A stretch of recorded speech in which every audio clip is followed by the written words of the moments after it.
quando você fala em salário justo, em justiça, o salário, quando você sabe que alguém ganha mais do que você tem que comprar essa ideia certa de que aquela pessoa tem um cargo que vale mais do que o seu. E você precisa saber disso. Você tem que saber quais são, vamos lá, os conhecimentos que aquela pessoa tem que ter ou a aplicabilidade do conhecimento que ele tem naquela função. Isso tem que ser notado por todos, tá bom? Então, existe sim um reconhecimento, e eu tenho certeza disso, né, das pessoas sabendo olhar para baixo e para cima de quanto ele ganha. Só que quando você fala em remuneração, remuneração não é só salário. É aí que a empresa tem que, espertamente, criar um leque de outras coisas que você vai incorporando, aquilo que o funcionário leva. Funcionário, colaborador, né? O colaborador colabora, o funcionário trabalha. Funciona. Funciona. O funcionário funciona. Então, aquilo que ele leva para casa todo mês. Então, ele leva dinheiro, sim, mas ele leva plano de saúde para a família. Ele leva um seguro de saúde, de vida.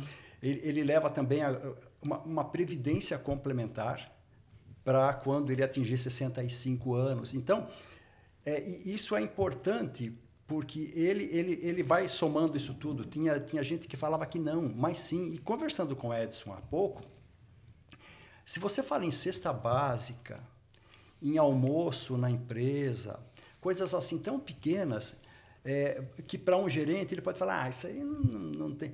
Mas para o empregado, que é um auxiliar geral, que é um operador, aquilo tem muito valor. Ter uma assistência à saúde ali, uma enfermaria. Tá? Além, lógico, dele ter um pagamento correto, tudo calculado e tal. Agora, enquanto que um gerente, um diretor, ele já pensa em automóvel, em previdência complementar, em participação de resultados, tá bom? Então, quando você fala em salário justo, é porque ele faz uma comparação dentro da empresa e fora também. Porque ele tem amigos, colegas, parentes que trabalham em outras empresas. E ele conversa sobre isso. Então, ele vai ver se é justo quando ele, nessa comparação, ele vê que ele está ali numa média de mercado. Não precisa e nem para a fazer... empresa, como é que funciona isso? Porque ela sempre acha que está pagando mais, o funcionário sempre acha que ganha menos. Como equilibra? Como se equilibra isso? Eu vejo que... Porque é um desafio para o RH, né? Sim, sim. E aí o RH tem que dizer o seguinte para a alta direção, que a alta direção não mede esforços para fazer um financiamento e comprar uma máquina de $1 milhão. E aí, de repente, quem é que vai pilotar essa máquina de $1 milhão? É uma pessoa sem conhecimento? Não. Sabe? Então, tem que ser uma pessoa que tenha, no mínimo, um curso técnico, que tenha sido treinada para aquilo. E quando você acha essa pessoa, ele não vai ganhar o piso da categoria, não vai ganhar o salário mínimo da categoria. Então, ele tem que ser valorizado por aquilo que ele tem de competências. Tá? Então, a empresa também sabe quem são os seus empregados de valor. Tá? Tanto é as posições chaves, né? Que realmente ela tem que ter um olhar diferenciado para remunerar conforme mercado, né? Então, às vezes se fala, a empresa acha que paga muito, que não sei o quê. Não, mas a empresa sabe que a folha de pagamento no total de composição de um custo, ela varia de 4% a 8%. Quando eu falo 4% folha de pagamento, são empresas muito pequenas que não dão benefício nenhum. Quando você pega uma empresa de porte médio, o valor da folha de pagamento com encargos sociais e com benefícios gira em torno de 6%, 8%. Em relação ao faturamento? Em relação ao custo total. Ao custo. Tá. Porque aí tem matéria-prima, tem... ação de vendas, tem, sabe, a energia elétrica, marketing. Sempre é o perfil da empresa e o número de empregados que ela vai fazer esse comparativo. Então, um bom gestor, um bom empresário, ele também olha isso. E ele vê se a folha de pagamentos dele está dentro dessa linha. Se extrapolar, ele sabe que tem alguma coisa errada, porque bobo ele não é. Como falou o Steve Geld lá, o empresário quer ter lucro. E ele sabe quanto ele vai gastar de matéria-prima, Então, isso não saiu da minha cabeça. Então, eu sempre tinha uma bússola para E qual é o papel do sindicato nessa hora, né? A gente sabe do passado, né? Do papel do sindicato no passado, né? Então, Que previsão você faz para o papel do sindicato daqui para frente? Eu vejo assim, as redes sociais, né, da atualidade, elas queimam muito um determinado organismo, uma pessoa, uma mentalidade, um pensamento qualquer, né? Então, hoje o sindicato é visto como aqueles caras baderneiros que vão fazer reivindicação, etc. e tal. E não é assim. Porque da mesma maneira que você tem o sindicato dos empregados, você tem o sindicato patronal. Opa! Tem gente que não sabe disso. Então, o sindicato dos empregados, ele vai necessariamente reivindicar melhoras para quem? Para o empregado. E o sindicato patronal vai reivindicar melhoras para os empresários. E são esses dois sindicatos que sentam numa mesa para fazer a negociação.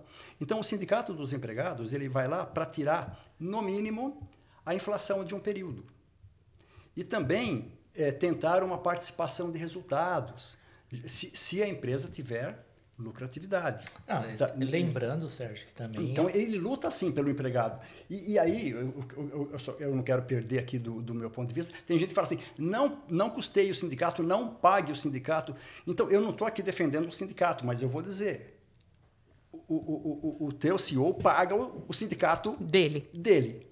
Tá? Então, para defender os interesses dele, obviamente. Vocês não ouviram falar de Anfávia, de Febraban, de Fiesp, de Ciesp, de Sindimac, sabe? Então, são sindicatos patronais, gente.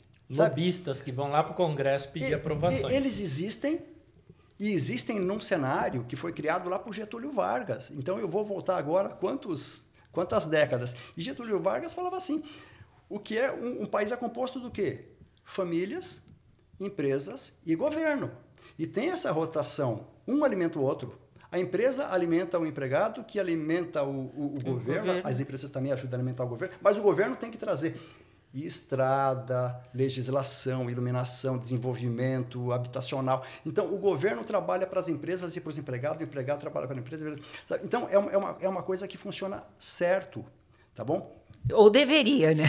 Agora, outro dia até me questionaram também, mas você acha justo o sindicato receber isso e aquilo? Aí eu falei assim, o sindicato, se você fechar os olhos e me deixar falar por 10 segundos, ele não passa de uma consultoria. Então, as empresas, e muitos de nós, empreendedores individuais, nós gastamos dinheiro com palpites, né, com análises de consultorias. Estou certo? Sim. Então, hoje tem consultoria na área contábil, na área de finanças, na área de vendas. Tá? Então, e o sindicato, ele também é uma consultoria. Tá? Então, eu nem vou falar do lado dos empregados, para o pessoal entender mais. Então, as empresas que exportam, elas têm que ter um padrão de rótulo, como chama, Célia? Regulatórios, é isso? Os regulatórios. Os regulatórios. Valmir, se você não escrever corretamente o que o produto tem, a cor do rótulo e tal, você não manda para o Japão, você não manda para a Europa. Tá? Outra coisa que está muito em moda agora é um nível de açúcar no produto. Eu, como agora fui da área de alimentos por 25 anos, nível de açúcar... glicose, que é uma coisa do tipo aí, mas sal também, né? Gordura. Então, mas hoje agora, vem na embalagem alta adição de sal. Sim, de sódio. mas aí, olha que legal o papel do sindicato patronal. Você acha que uma empresa, eu podia citar qualquer uma dessas aqui, mas não vou citar nenhuma, você acha que ela vai meter a cara com o governo, ou com qualquer um, para comprar uma briga, porque ela tem... açúcar no refrigerante dela, ou que ela tem sal no produto, que não sei. Não, ela usa o sindicato patronal. Falando em nome de todos. Falando em nome de todos. Então, olha aí. Então, é um arco de proteção à empresa e o sindicato dos empregados faz a mesma coisa, porque eu duvido que um empregado vai bater na sala do chefe dele e vai falar, isso aqui, e vai reivindicar alguma coisa. Não vai. Então, ele nem precisa ir até o sindicato, porque o sindicato sabe quais são as dores dos empregados. E, decentemente, eles sentam à mesa e negociam isso. E, às vezes, eu já acompanhei o sindicato dos trabalhadores dar algum perdido e tem gente que fala assim, vamos aproveitar e vamos pisar neles. Eu falo assim, não pisa não, porque ano que vem tem outra negociação. Você vai humilhar o cara hoje, o cara que bate esquece, o cara que apanha não esquece. Tá? Sérgio, aproveitando esse gancho, de tantas negociações que você participou, tem alguma coisa que você se arrepende ou se orgulha de ter feito? Olha, eu poderia dizer o seguinte, que tem um dos fatores éticos aí é que você vai lá e tenta reduzir o índice de inflação de repasse. Que é lógico. Então, cada zero nada lá, ele significa muito para a empresa. Mas quando você reduz esse índice, você está reduzindo o seu salário. Olha só que loucura. Então, quando você vai lá e consegue fazer essa redução, é um ponto positivo para você. E, felizmente, as empresas entenderam que em todas as áreas você tem um dilema desses. Na área de desenvolvimento de produto, na área do marketing. Na área de compras, na área de... Sim, então criou-se aí um ganho extra, que é a participação de resultados. E que, então, não é só o salário que conta. Então, se a empresa der resultado, e vai dar resultado se o cara comprar bem, se o outro vender bem, se o outro... Né? Então, ela vai dar resultado, e aí você espalha esse resultado para esses níveis que estão ali fazendo a decisão pela companhia, mas você não pode esquecer de também... chão de fábrica. Exatamente. A operação. A operação também tem que ter uma participação de resultados. E é aí que é o pulo do gato. Para você pagar esse adicional, essa participação de resultados, você tem que ter a anuência do sindicato. Então, você coloca que você vai pagar X para os empregados e você vai pagar um tanto a calcular, dependendo das metas, se bater meta, para outros níveis. E quando você coloca isso num documento, você está legalizado. Você fica livre de pagar o INSS, o fundo de garantia, porque isso não é salário. Tá? Só que quem não faz isso direito pode ser glosado. Vai lá um fiscal do INSS e pega. Então, você tem que ter essa técnica, você tem que conhecer a lei. E você tem que saber conversar com o sindicato, para que ele também não venha te perguntar quanto é que você vai pagar para um diretor, quanto é que você vai pagar para... Sabe? Então eu não sei se eu respondi a tua pergunta, mas... Tá, então eu... Não, foi claro, foi claro. Tá bom? É isso, trabalhar para todos, né? Não é para um, não é negociar para si mesmo, né? Pois é, quando você vai a uma batalha dessa, você sabe que foi escolhido. Sérgio, e aí hoje o que a gente mais ouve é o pessoal questionando o custo do empregado, né? Quando se fala muito que o custo de uma pessoa de CLT é muito cara, então algumas empresas procuram contratar o funcionário através da modalidade de pessoa jurídica. Olha, pessoa jurídica, que é a pejotização. A pejotização, ela não é uma coisa muito séria quando você tem um trabalho personalizado com aquela pessoa, que ele está ali ligado com como que chama? Subordinação, né? Então, se ele tem subordinação, se ele tem horário, se ele tem uma paga muito certa, ele não é pessoa jurídica, ele é um empregado daquela empresa. Cria personalidade, né? Mas foi para mascarar o quê? Uma coisa que também eu vou falar da rede social, que fala assim, mas o fulano ganha vou falar um valor aleatório, ganha 4.500, mas ele custa 9, dobra.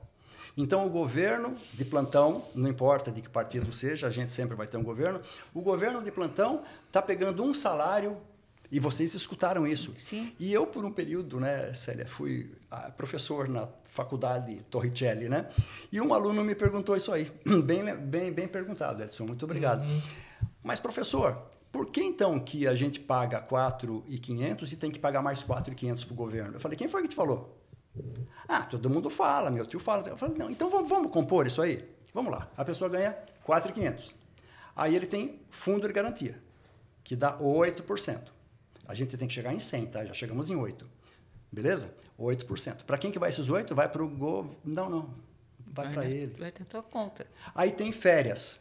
com o acréscimo de 1/3. Se você fizer uma 11%. conta ali, vai dar 11%, né? 11 ponto alguma coisa. 11,33. Juntando os dois dá quase 20. Falei, então, as férias com acréscimo de 1/3 vai para o... Não vai para o Google, não vai. Vai para quem? Vai... Já estamos em 20. 13º. Aí vem 13º. Só que o 13º também tem fundo de garantia sobre. Então, ele também chega em quase 12%. Não é verdade? E vai subir. E uma empresa que quer recrutar e conservar, porque não basta contratar, tem que saber reter. Reter, é o principal. Isso. Então, ela, além desses encargos que nós falamos aí, vou ver se eu lembro que era o fundo de garantia, o 13º e férias, ela dá serviço de saúde, né? Um plano de saúde. Um plano de saúde, seguro de vida, previdência complementar. Algumas dão automóvel, se não dá automóvel, vale transporte, vale transporte, refeição, uniforme. Então, quando você vai colocando isso tudo na ponta do lápis, você vai chegar ali em quase 100%. Você vai chegar em 28% vai ser de impostos verdadeiros, né? Só que esses 28% que você fala é o famoso INSS patronal. Então, que fala assim, o empresário paga quase 30% sobre a folha de pagamento, que vai para o... Não, porque esses 30% quase, eles voltam para nós aqui, quando a gente entra num hospital... Público. A conta está paga. Quando o cara quebra o braço, por exemplo, né, tem uma hepatite e tal, ele fica alguns meses de gancho, ele recebe o auxílio doença, ou auxílio acidente, dependendo do caso, graças ao imposto do INSS que foi pago patronal na folha de pagamento, mas é para ele. Se ele não usar no decorrer da vida dele... Sorte dele. Sorte dele, né? Mas ele vai usar futuramente a aposentadoria, que está dentro desse INSS patronal. Então, resumindo, os encargos sociais somados aos benefícios, eles são todos para o empregado. Tá? E uma coisa que ninguém fala... Esses encargos sociais, como for lá, os 6%, né, aquela coisa lá, vai para o custo do produto, gente. Ou você acha que uma empresa de refrigerante, uma empresa que faz biscoito, uma empresa que faz automóvel, esquece de contabilizar esse custo. Ele paga o salário, ele paga o benefício, ele paga o encargo, só que ele anota lá na contabilidade quanto que ele gastou com isso e põe na lata de ervilha. Sabe? Me engana que eu gosto, né?